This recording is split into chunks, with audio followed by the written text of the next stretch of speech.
Padre, en este momento te damos gracias por tu presencia y por tu cuidado, por tu amor. Gracias por que estamos nuevamente, una vez más en tu casa y queremos decirte que gracias. Queremos que el Espíritu Santo sea nuestro maestro y nuestro instructor y es el que nos enseñe la palabra esta ocasión. Te damos la gloria, la honra y el poder. Amén. Bien, fíjese bien lo que vamos a ver hoy, es sumamente importante. La diferencia de creyente y discípulo.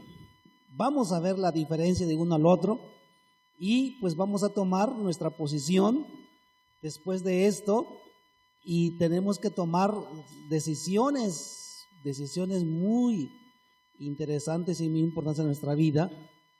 Así que vamos a Mateo capítulo 28, Mateo 28, en el versículo 19.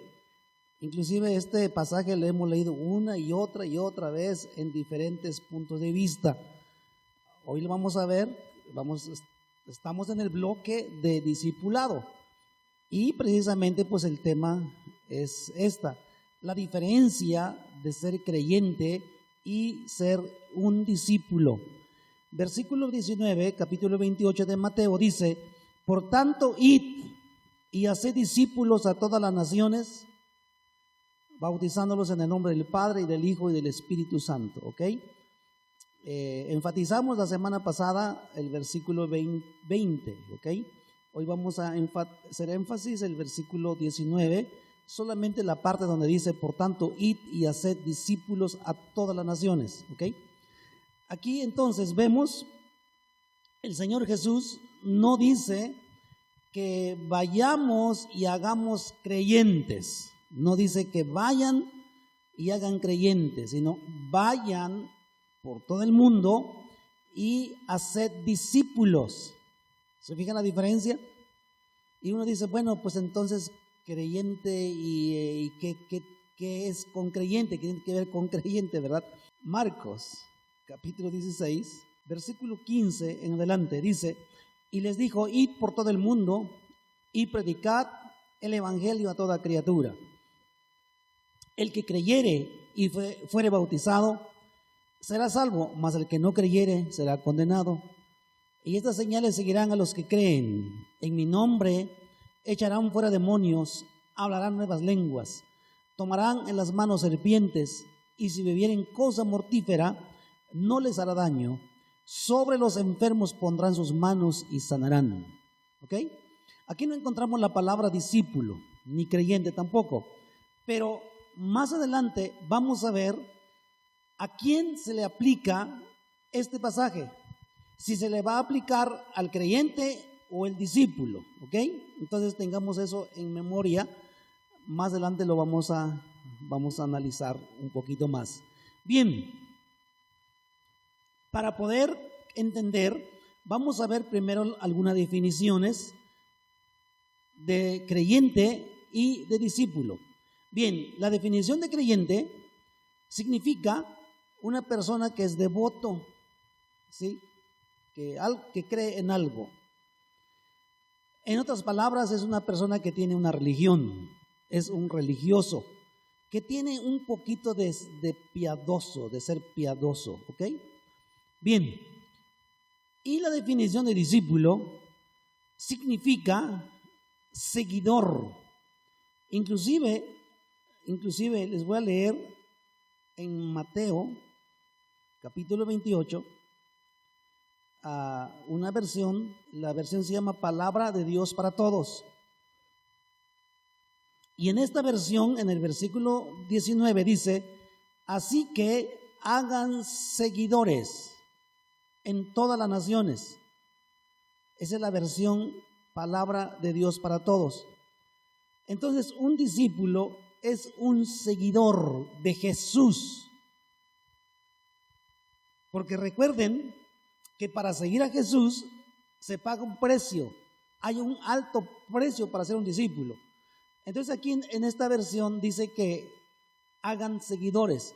Quiere decir que en otras palabras, un discípulo que paga el precio y se convierte un seguidor de Jesús. Y luego lo que aprende lo manifiesta, lo enseña y vive. Eso es lo que es. Pero también un discípulo es un evangelista, un divulgador, un propagandista, un ministro, un profeta, y también significa embajador, mensajero, anunciador. Les repito para que si están escribiendo, escriban algunas de estas definiciones. Seguidor, un evangelista, un divulgador, propagandista, ministro, profeta. También significa embajador, mensajero y anunciador. Si ustedes se fijan, estas cualidades o características, ninguna de ellas lo tiene el creyente. El creyente solamente es un simple devoto y religioso que pretende seguir una creencia, y muchas veces esa creencia solamente lo tiene como una teoría. Un simpatizante que de vez en cuando pues emocionalmente se emociona y como que un día es más religioso y otro día es menos religioso. Bueno, ahora vamos a ver varias cosas y espero que terminemos esta enseñanza hoy, porque es difícil hacer dos partes y después pegarlo. Bien, número 1, el creyente suele esperar panes y peces. El discípulo es un pescador.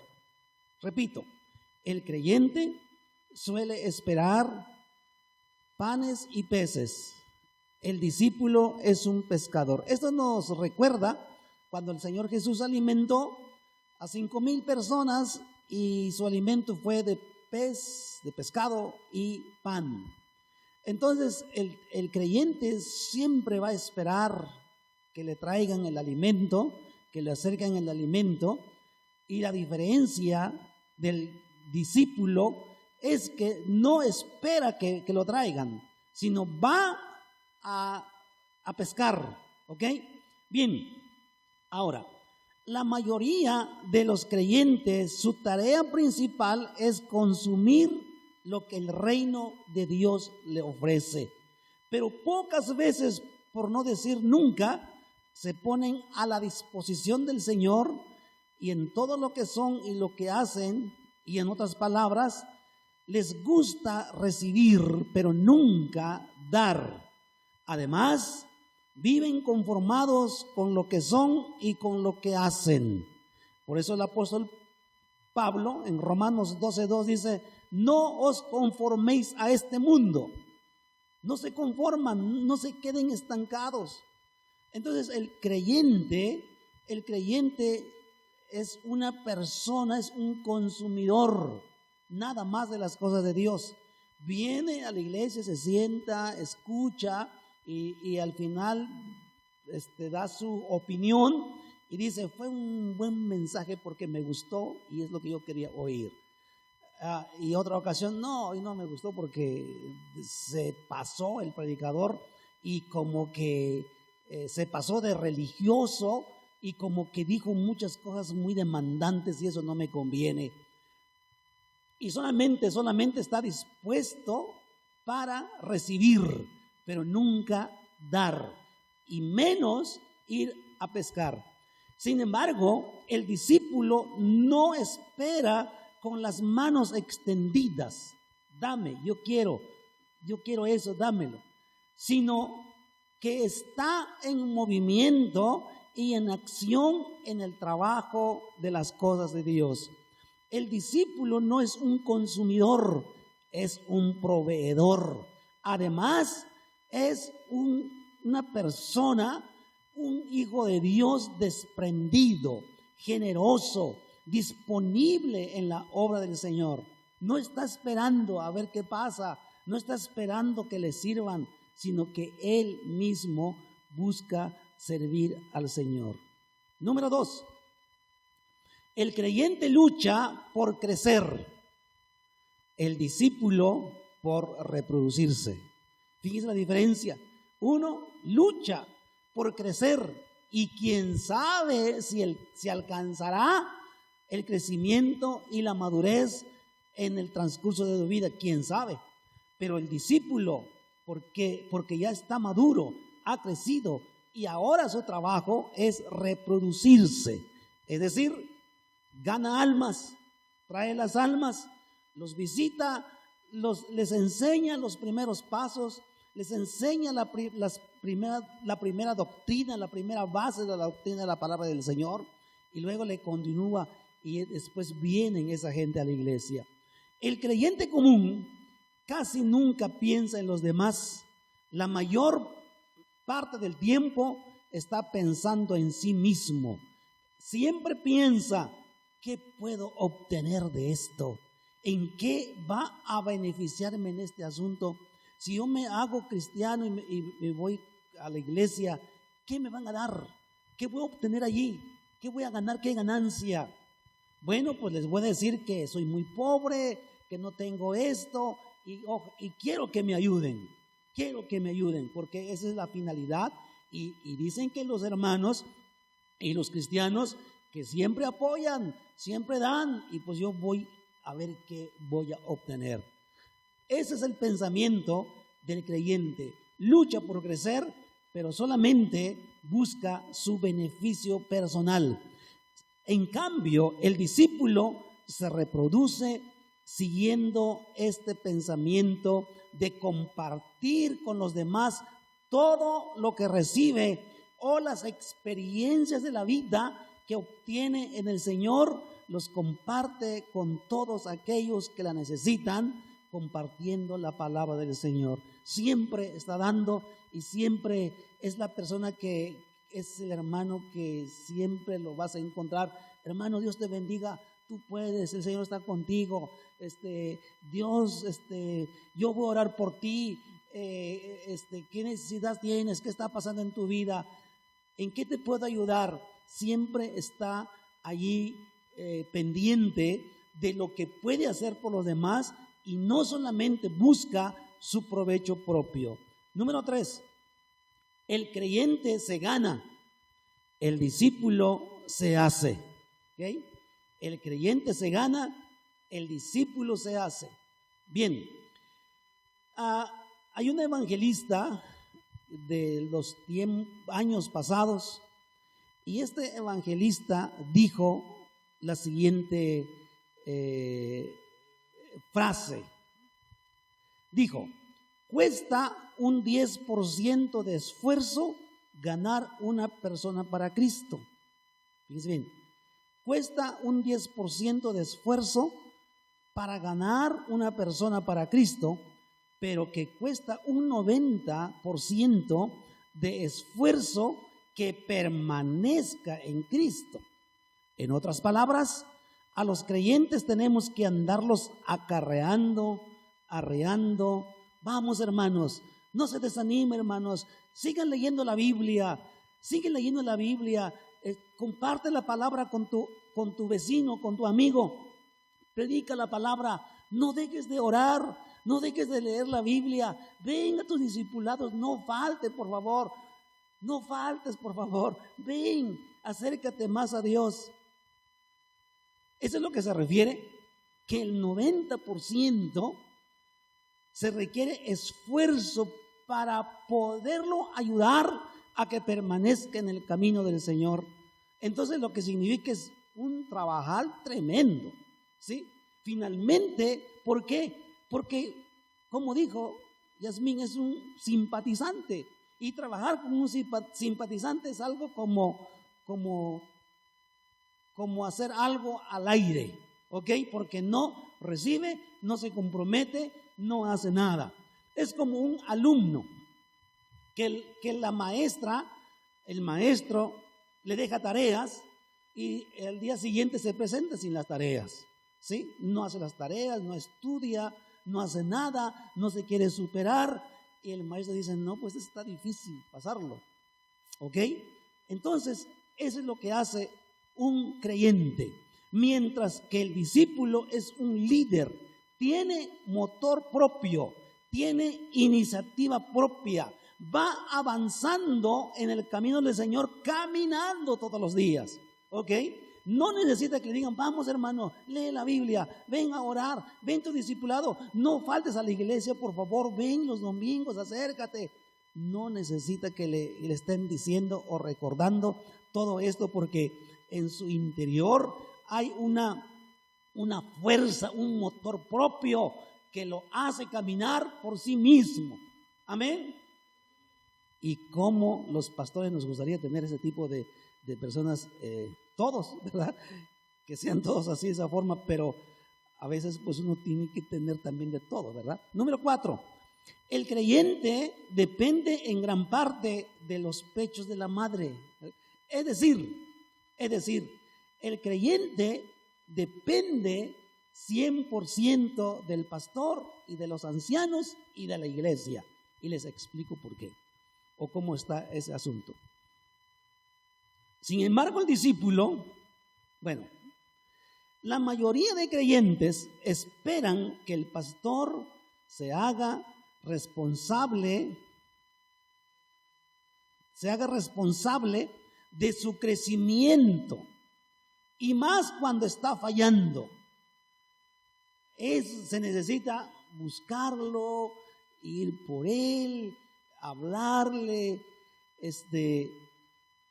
Sin embargo, el discípulo es un cristiano, un hijo de Dios que se ha destetado. Es decir, es cierto, es verdad que para los nuevos creyentes, los nuevos cristianos, los nuevos discípulos, pues necesitan un cuidado especial por ser nuevos y darle la atención necesaria. Por tal vez, no sé, tiene un tiempo que hay que atenderlo bien. Pero un discípulo llega un momento en que pasa la etapa de el destetar, así como un niño. Un bebé tiene un tiempo para que dependa de su mamá totalmente, y llega un momento en que dice la mamá, ya está grande y lo vamos a quitar el pecho como de lugar, ¿sí?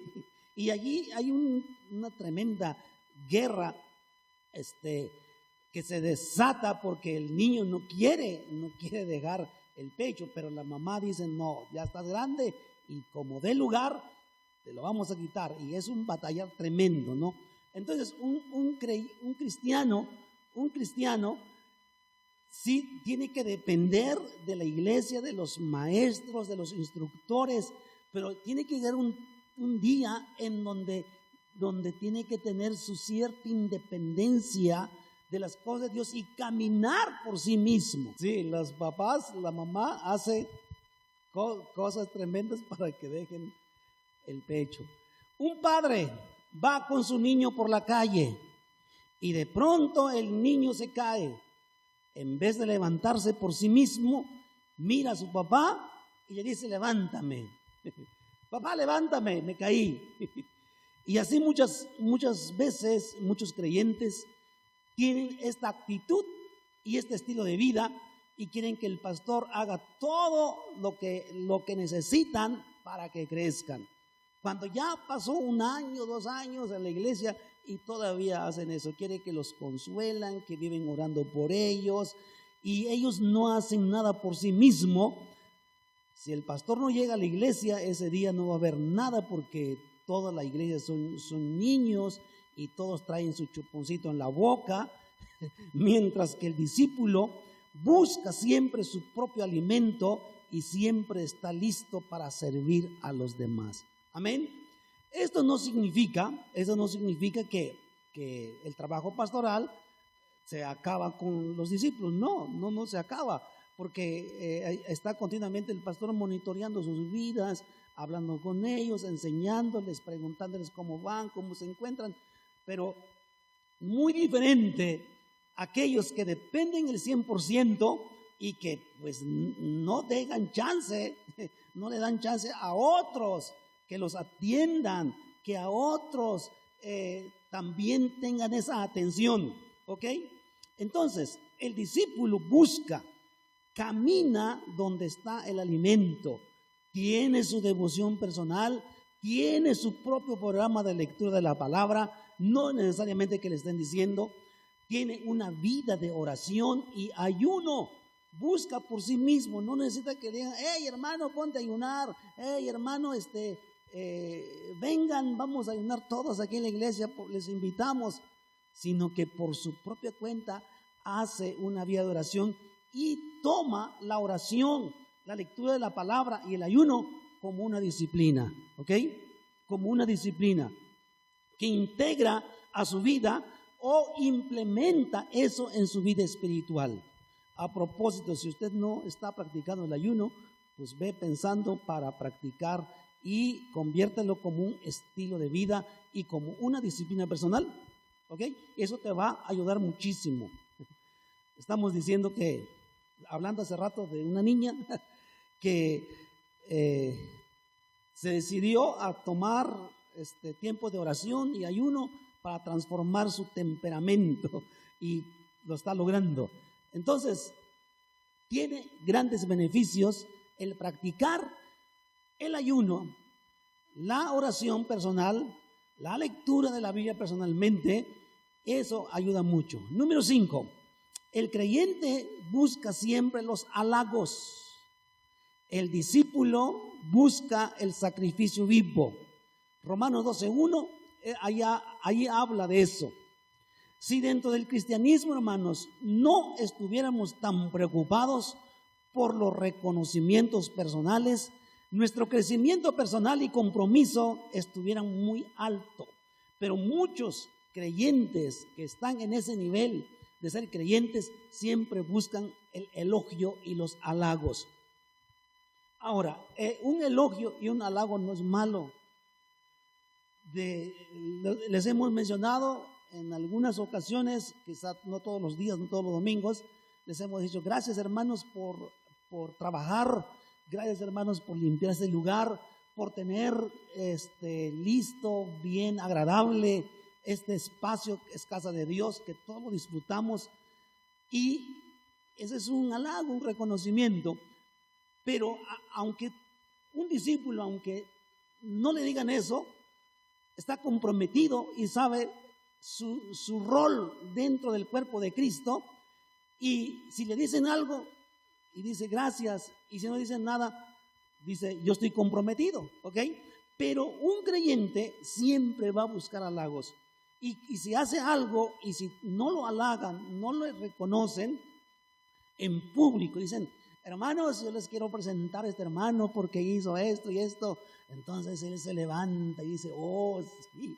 Pero si se pasa por alto eso, dicen, no, pues aquí no reconocen, aquí nomás quieren que trabajemos y no hacen nada por mí. Entonces, si esto existe en la iglesia, siempre o muchos, entonces nuestro compromiso con Dios no está en alto y no creceremos. Amén. Pero es bueno hacer un reconocimiento, pero que no dependamos de ese reconocimiento siempre. Por ejemplo, muchas veces el trabajo de un pastor, nadie lo reconoce, nadie lo halaga, nadie le dice nada, pero el pastor dice, pues yo soy pastor, Dios me llamó y con que Dios está contento conmigo, yo seguiré trabajando, no importa si no me dice nada, no importa, yo seguiré trabajando, seguiré caminando y realizando mi labor. Número 6, el creyente entrega parte de sus ganancias, el discípulo entrega toda su vida. Le repito, el creyente entrega parte de sus ganancias porque no lo entrega ni más allá de lo que a lo mejor Dios dice, pero el discípulo entrega toda su vida. Cuando una persona comienza a ir a la iglesia y comienza a escuchar el diezmo, ¿ok? El diezmo. Pues es que el diezmo es el 10% para el Señor, según la Biblia y el Antiguo Testamento. El Nuevo Testamento habla del diezmo, el dar el 10% y el creyente lo piensa, lo medita, lo analiza, y se informa, pregunta a ver si están de acuerdo, y llega un momento y dice, ok, pues bueno, voy a dar el 10%. No, pues está bien, pues de plano, pues sí lo necesito, pero pues la iglesia dice que yo dé el 10%. Bueno, pues lo voy a dar, voy a dar el 10%, pues ya que tanto están, recuerde y recuerde. El 10% para el Señor, pero cuando en verdad, de verdad, el 100% le pertenecemos al Señor. Entonces el creyente, con mucho trabajo, asimila acerca del 10% y le cuesta muchísimo trabajo. Cuando en realidad la Biblia dice que nosotros le pertenecemos a Dios el 100%. Salmos 24, versículo 1, de Jehová es la tierra y su plenitud, el mundo y los que en él habitan. Meditemos. La tierra, el cielo y todo lo que está le pertenecen a Dios. Y dice allí, y los que en él habitan. Nosotros habitamos en esa tierra, ¿es cierto? Entonces le pertenecemos a Dios. No solamente de nosotros quiere el 10%, sino que Él desea todo de nosotros.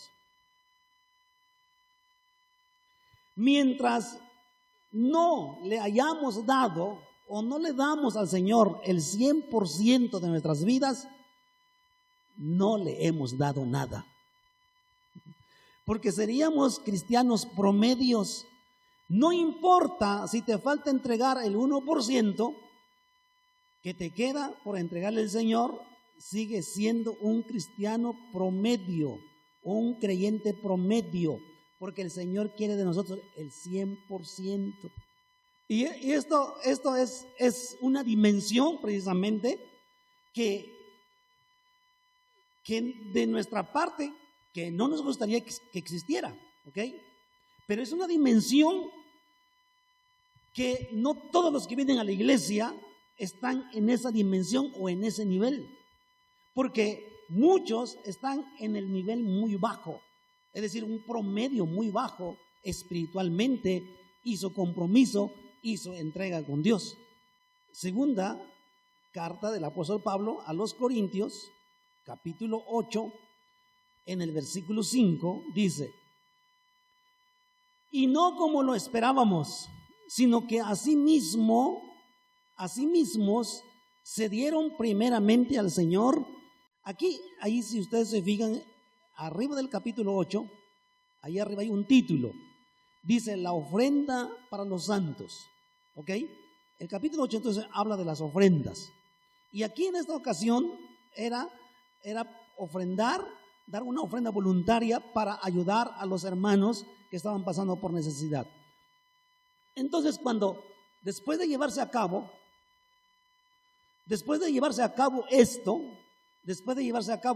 el apóstol Pablo les escribe y le dice, es como, vamos a parafrasear: oye, hermanos de Corintios, dieron más allá y no como lo esperábamos. Dieron no como lo esperábamos, es decir, se excedieron, dieron, pero dice, sino que asimismo se dieron primeramente al Señor y luego a nosotros. Aquí hay una clave y un principio importante. Cuando un creyente, estamos hablando de un creyente porque el discípulo pues está en otro nivel. Cuando un creyente no se entrega al Señor al 100% y no se entrega a sí mismo, a Dios en primer lugar, le va a costar mucho trabajo dar de lo que él posee. ¿Sí? Son aquellos que les cuesta mucho trabajo ofrendar, les da mucho trabajo ayudar a la iglesia, apoyar a la iglesia, les cuesta trabajo y dicen, pero si yo vine aquí para que me den, ¿sí? Si yo vine aquí para que me ayuden, no es para que yo dé, es que yo soy pobre, yo tengo necesidad y por eso vine aquí, porque dicen que los hermanos sí ayudan.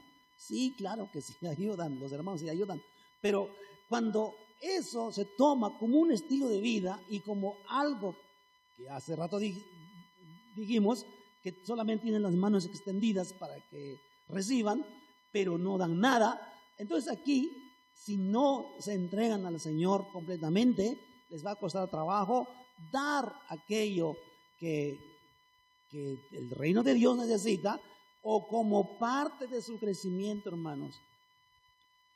Cuando damos de nuestros bienes materiales, crecemos a otra dimensión. Y cuando no damos nada, no crecemos porque estamos estancados. Y es decir, no nos hemos entregado bien al Señor. Ok, siguiente. El creyente cae, o más bien puede caer en la rutina. El discípulo es innovador. ¿Ok? El creyente puede caer en rutina.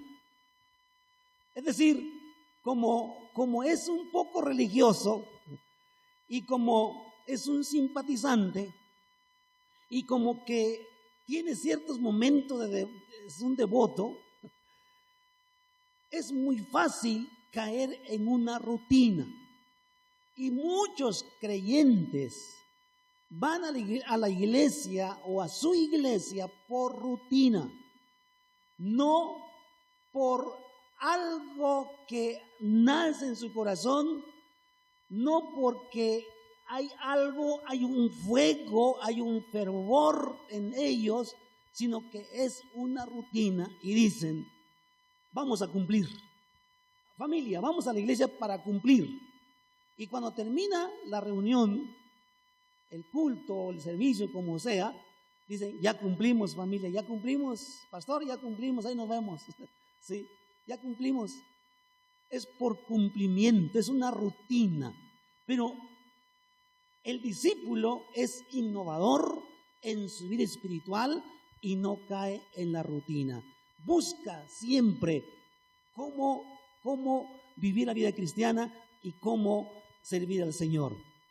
Uno de los peligros entonces del creyente es quedarse atascado en los triunfos y victorias pasados, viviendo una rutina. Ahora, alguien hizo este siguiente ejercicio y dice, si usted quita la letra T, que dice rutina, en medio hay una T, a ver, escriben ahí en su libreta rutina, y luego quítenle la T, ya no va a decir rutina, sino que se va a convertir otra palabra y es ruina.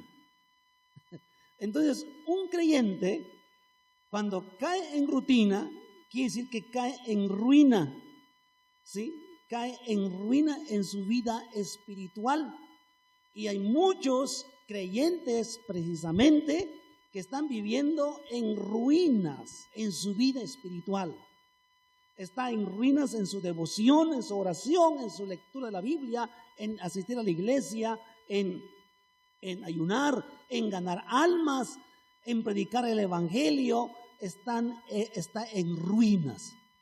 Y lamentablemente también hay algunas ocasiones que la iglesia puede caer en este término, incluyendo también a ministerios o ministros, que peligramos caer en este punto. El discípulo, sin embargo, busca cambios y avances en la obra del Señor y en el ministerio que ha recibido de Dios. Hermanos, aquí hay una cosa muy importante que quiero recalcar. Cuando nosotros nos convertimos en servidores de Dios, en servidores de la obra del Señor, o estamos desarrollando un ministerio, un don que Dios nos ha dado, es importante pensar que no caigamos precisamente en la rutina, sino que hay que servir, hay que innovar nuestra forma de servicio. Y como les hemos inculcado a los maestros y a los líderes en tiempos pasados, sé innovador. Hazte las cosas no tal vez como te lo dije exactamente, pero hazlo diferente, que se vea, que tú sientas que estás bien, y ten iniciativa propia, ¿sí? Ten iniciativa propia por lo que estás haciendo. Hazlo de buena manera para no caer precisamente en la rutina, ¿ok? Es importante, hermanos, verificar y analizar en nuestra vida en este punto. Continuemos. El creyente siempre busca que lo animen. Hermano, ánimo, échale ganas. Como dijo el pastor Ángel, a mí me repetía mucho cuando me dicen échale ganas, pues si no estoy sentado, estoy trabajando, y más cuando estoy enfermo, pues ¿cómo échale ganas? Pues no ves cómo estoy. Que lo animen, que lo animen, que lo animen, siempre que lo animen. Bueno, no es malo que te animen y todo, no es malo, pero cuando dependemos de eso, allí está lo malo. El discípulo siempre busca y procura animar a los otros. El discípulo no significa que no tiene pruebas, no significa que no tiene luchas, no significa que no está pasando por alguna situación difícil, pero sin embargo, a pesar de eso, siempre dice, hermanos, Dios está con nosotros, Él es nuestra victoria, Él es nuestro proveedor, Él es nuestro sanador, Él está con nosotros y somos más que vencedores en Cristo Jesús, aunque por atrás está cargando una carga así tremenda y fuerte. Muchos creyentes en las congregaciones están o andan buscando experiencias que los animen, que los llenen, que les levanten el ánimo, y cuando en la iglesia donde están ya no llena esas expectativas, buscan otra, y mañana que esa otra tampoco llene sus expectativas, entonces andarán de lugar en lugar, de aquí para allá, y llega el grado de caer en alguna secta o una religión que no es bíblica. Lamentablemente, muchas personas que han asistido han asistido a una iglesia cristiana, finalmente se hacen testigos de Jehová, mormones o nuevamente católicos. Yo dice, pero ¿cómo es posible? ¿Cómo es posible que tú viniste a la iglesia? ¿Cómo es posible que experimentas el poder de Dios? ¿Cómo es posible que Dios te rescató de la ignorancia y te trajo a la verdad? ¿Cómo es posible que vuelvas allá? ¿O cómo es posible que te dejes ser engañado? Y eso ha pasado. Porque buscan experiencias, buscan cosas, ¿ok? Mientras el discípulo por sí mismo se anima, se alienta, se llena de Dios, ya que su vida es una fuente de gozo y paz en el Señor, y nunca depende de las circunstancias ni de lo que me anima, ¿ok? Muchas veces aquí vamos a estar y Dios se va a manifestar gloriosamente, poderosamente, y vamos a salir casi volando, ¿sí? Y gloria a Dios, hoy Dios se manifestó y fue muy bueno, fue generoso este día, gloria a Dios, y por eso me gusta venir a la iglesia. Y cuando otra ocasión como que no se sintió nada y como que parece que no vino Dios, no, pues estuvo muy mal. Yo creo que esta iglesia ya se está apagando y creo que ya no sirve. Pero realmente Dios estuvo aquí. Sintamos o no sintamos, Dios está aquí, ¿es cierto? Sintamos o no sintamos, Dios está aquí. Precisamente eso es fe. La fe significa que no podemos ver, no podemos sentir, no podemos tocar, pero sin embargo creemos que Dios está ahí. Muchas veces esperamos algo de Dios, algo que necesitamos de Dios, y pasan las semanas, pasan los días, los meses, y parece que no sucede nada. Y allí es donde se prueba nuestra fe y nuestra paciencia. Ahí es donde realmente Dios quiere ver nuestra actitud y cómo reaccionamos. Pero Dios siempre está en el mismo lugar y está ahí, ¿ok? Seguimos. El creyente espera que le asignen tareas para servir a Dios, mientras que el discípulo es solícito en asumir responsabilidades.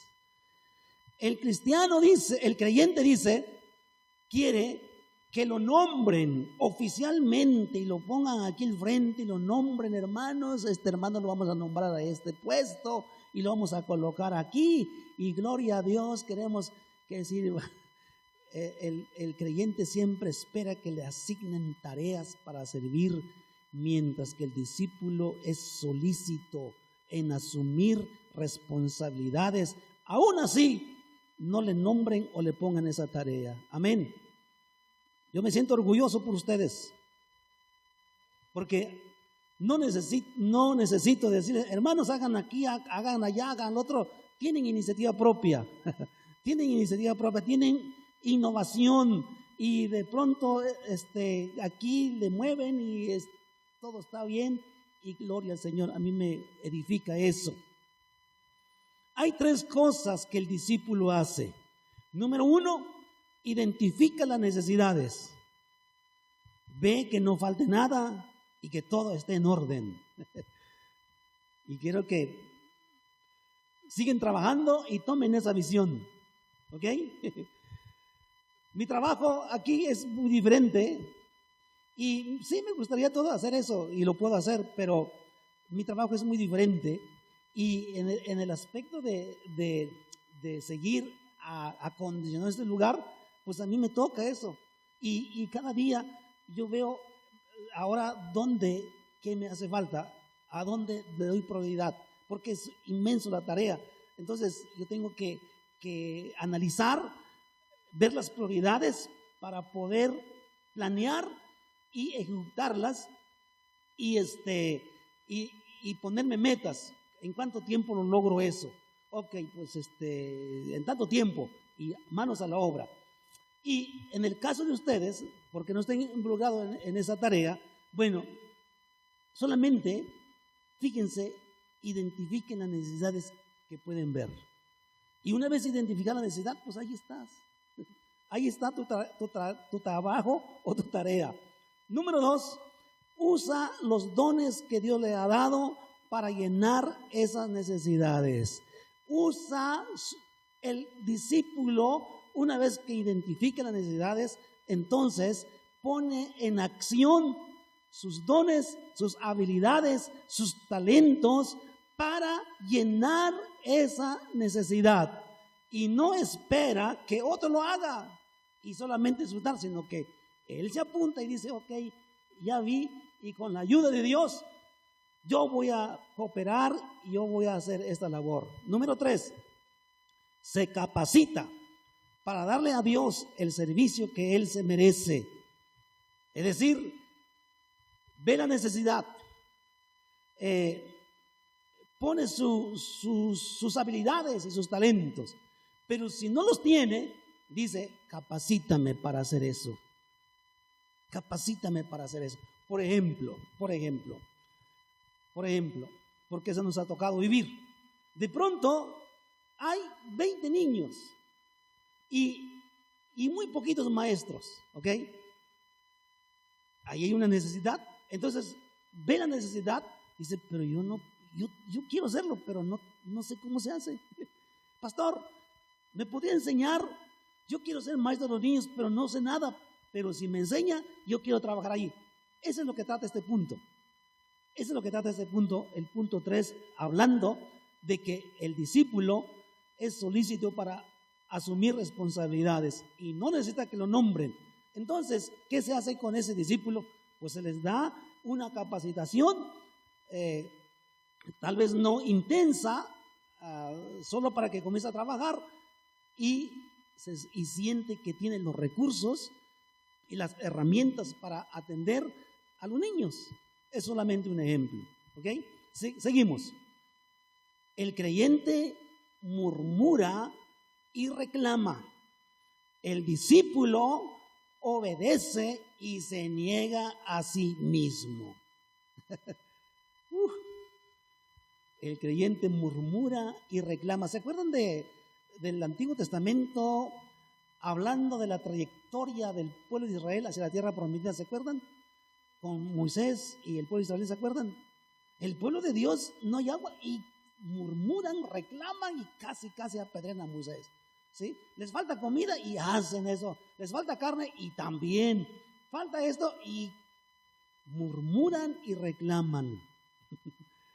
El discípulo obedece y se niega a sí mismo.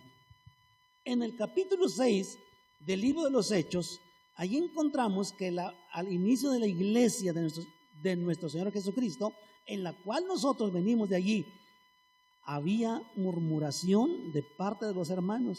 Ahí claramente dice que hubo murmuración de la atención de las viudas y se comenzó pues un conflicto hasta que se buscó una solución. El discípulo debe de estar comprometido a nunca hablar de nadie mientras este del cual se quiere hablar no esté presente. El discípulo tiene ese compromiso y no murmura a las espaldas de otro, ¿ok? Por eso, el corazón del Señor no fue hacer creyentes, sino más bien discípulos, así como lo leímos, Mateo 28, 19. Dice, id y haced discípulos y enseñándoles que guarden todas las cosas que os he mandado. Entonces, para aprender todas las cosas que el Señor ha mandado, se requiere tiempo, se requiere compromiso de las dos partes, tanto el discípulo y tanto el discipulador, tanto el que necesita ser enseñado y tanto el pastor. ¿Ok? Cuando un creyente se convierte en discípulo, el número de discípulos va a aumentar porque ese discípulo, recuerden que se multiplica, ¿sí? Se multiplica. Entonces crece el número de discípulos y no de creyentes. ¿Por qué? Porque los que están trabajando son discípulos. Todo discípulo es un creyente, pero no todo creyente es un discípulo. ¿Están de acuerdo? Todo discípulo es un creyente porque pasó por ese tiempo y sigue creyendo en Dios, pero no todo creyente es un discípulo. Entonces, aquí es donde nosotros tenemos que hacer un análisis y, pues bueno, caminar hacia adelante. Siguiente. Los creyentes esperan milagros, los discípulos obran milagros. Entonces, si regresamos nuevamente en Marcos 15, 16, id por todo el mundo y predicad el evangelio a toda criatura. El que creyere y fuera bautizado será salvo, mas el que no creyere será condenado. Versículo 17, ahí es donde entra de lo que estamos hablando, este punto. Y estas señales seguirán a los que creen, ¿ok? A los que creen. En mi nombre echarán fuera demonios, hablarán nuevas lenguas, tomarán en las manos serpientes y si bebieren cosa mortífera, no les hará daño. Sobre los enfermos pondrán sus manos y sanarán. Los creyentes esperan milagros. Los discípulos obran milagros. Y precisamente Marcos dice, ahí no habla la palabra discípulo, solo dice, y estas señales seguirán a los que creen. Porque ningún creyente va a vivir en ese nivel de vida o en esa atmósfera espiritual. Pero sin embargo, los discípulos alcanzan vivir ese punto, ese nivel. Y son las personas que no tienen temor. Y dicen, yo voy a orar por este enfermo y se va a sanar en el nombre de Jesús. Amén. Y lo intenta una y otra vez hasta que sucede el milagro. A veces oramos por una cosa y no sucede nada. Y decimos, no, pues yo pienso que no tengo fe. Y a lo mejor no soy para eso, pero hay que continuar una y otra vez, pero eso va a suceder. El creyente sueña con la iglesia ideal. El discípulo se entrega para lograr que la iglesia real llegue lo ideal. Eso les voy a predicar un día esto específicamente de lo ideal y lo real. Entonces los creyentes siempre sueñan con una iglesia ideal, una iglesia muy bonita, una concurrencia amable, que todo esté allí y que todo esté agradable y que todo esté bien, y eso es lo que les gustan. Pero los discípulos se entrega para lograr que lo real, es decir, cómo se ve, llegue a lo ideal. Solo Yasmín sabe, bueno, ustedes, Yasmín y el Luz y otros, sí conocieron cómo estaba aquí, ¿verdad? Sí, se acuerdan. Si no, les paso las fotos para que se acuerden. Si nosotros hubiéramos dicho, no, la hermana Luz le entró la tarea aquí. Ahí tenemos fotos donde estaban barriendo, todos empolvados y todo. Se decían, no, pues es que está muy feo aquí. Pues, ¿y quién lo va a hacer? Pues queremos que alguien lo haga y solo venir y que esté bonito. Pero somos discípulos y trabajamos arduamente, trabajamos hasta la gota gorda para que lo real que se veía, que ese real estaba tremendo y terrible, a lo ideal, a como quisiéramos o como deseamos que esté. Amén. Ese es el trabajo de un discípulo. Seguimos. La meta del creyente es estar en el cielo. Qué conchudo, ¿verdad? La meta del creyente es estar en el cielo. El discípulo, su meta es ganar almas para el cielo. ¿Se diga? Yo quiero que venga el Señor pronto y que me lleve al cielo, porque aquí es un mundo feo, es un mundo y se va a aparecer el anticristo, se va a aparecer la bestia, el falso profeta, y ahora no, pues ya se está manifestando porque se están poniendo mal las cosas tanto políticamente, y ya va a haber una curviométrica y casi es el sello de la bestia. No, que Dios me lleve, Dios llévame al cielo. El discípulo dice, ok, en esta situación hay que ganar más almas porque se aproxima el tiempo, hay que ganar las almas que se necesitan, todo lo que se pueda. El discípulo tiene seguridad de su salvación, no está pensando en ir al cielo porque está seguro, por eso va en rescate a las almas que están perdidas. Y recuerden que hace rato dijimos en la definición, el discípulo es un evangelista, ¿ok? No necesita título, sino que trabaja en eso. Como algunas ocasiones he dicho, pues yo no soy evangelista, ¿verdad? No soy evangelista, pero parte de mi tarea es eso, de evangelizar, ¿sí? Porque somos discípulos. Siguiente, el creyente maduro se hace discípulo. El discípulo maduro asume los ministerios. Entonces, el creyente necesita llegar al nivel de la madurez y pagar el precio para llegar a esa dimensión de ser discípulo y después asumir las tareas que Dios le encomiende. Continuamos. Al creyente parece que se le prometió una almohada. El discípulo sabe que tiene una cruz, ¿sí? Pero el creyente dice, yo me voy a ser cristiano, pero que todo sea color de rosa. Me voy a ser creyente, pero que no tenga ningún problema. Me voy a ser creyente, pero que, ok, me voy a la iglesia, pero quiero pues que me ayuden en lo máximo. Y tienen como la idea como los de la luz del mundo. No sé qué tanto hacen allí, pero mucha gente se va allí porque los ayudan a lo máximo y se hacen de esa religión, que no lo quieran, pero se van por interés. El discípulo sabe que no va a recibir una almohada, sino una cruz. Siguiente, el creyente es ojalá lo logre, ojalá que suceda, ojalá que los hermanos hagan eso. El discípulo dice, heme aquí, Yo quiero ser parte del trabajo y yo quiero trabajar y yo quiero ser parte para lograr aquello que necesitamos. Y no usa la palabra ojalá. Siguiente, el creyente es valioso, el discípulo es indispensable. ¿Ok?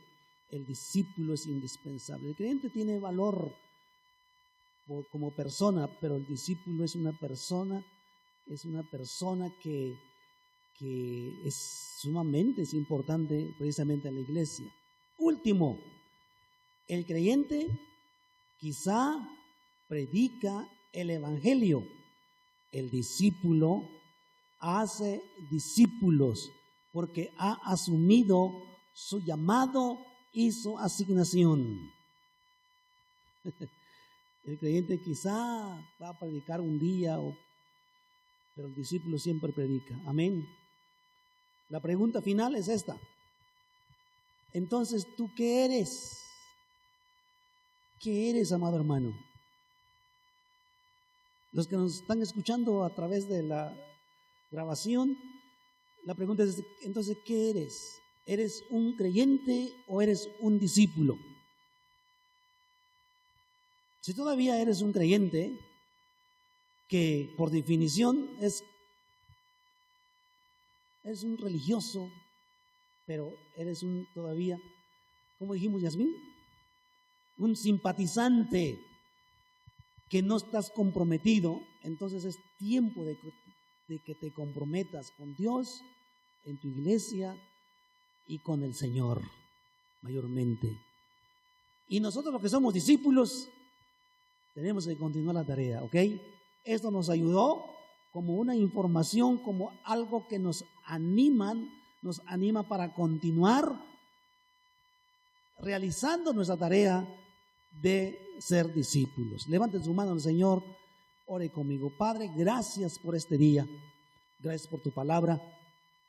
Y hoy aprendí en qué nivel me encuentro, en qué dimensión está mi vida y en dónde realmente estoy. Si solamente soy un creyente, un simpatizante, un religioso, o realmente soy un discípulo, un seguidor de Cristo, alguien que camina, alguien que trabaja en la obra, alguien que sirvo al Señor y mi iglesia. Gracias, Padre. Señor Jesús, gracias. Espíritu Santo, gracias. Síguenos enseñando, síguenos instruyendo a través de la palabra. Te lo suplicamos en el nombre de Jesús. Amén. Y digan amén. Dios les bendiga a todos. Cuídense mucho. Que tengan una semana muy bendecida y Dios esté contigo.